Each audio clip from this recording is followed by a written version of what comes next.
اعوذ باللہ من الشیطان الرجیم بسم اللہ الرحمن الرحیم۔ السلام علیکم ناظرین،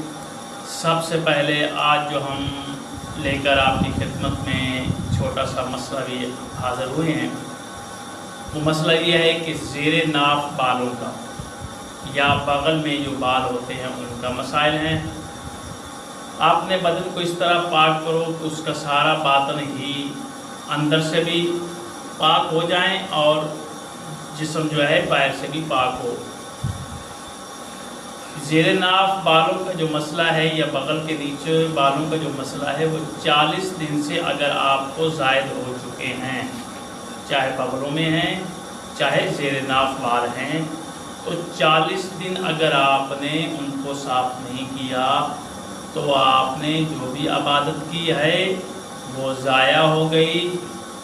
یعنی کہ باطل ہو گئی، کھانا پینا بھی حرام ہو جائے گا، کسی کے ساتھ آپ کا نہ غسل ہوگا نہ آپ کا وضو ہوگا، کچھ بھی نہیں ہوگا، آپ نجس ہی رہیں گے۔ یعنی کہ زیر ناف بال اور بغل کے اندر جو بال ہیں ان کی کوشش کریں کہ ہر 8ویں دن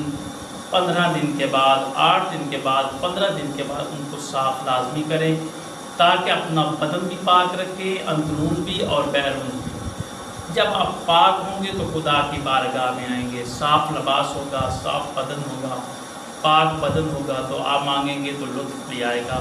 تو ان بالوں کو، زیر ناف بالوں کو اور بغلوں کے بالوں کو آپ اس کو 40 دن تک نہ جانے دیں، بلکہ 40 دن سے پہلے 8 دن یا 15 دن کے بعد صاف کریں۔ اللہ حافظ۔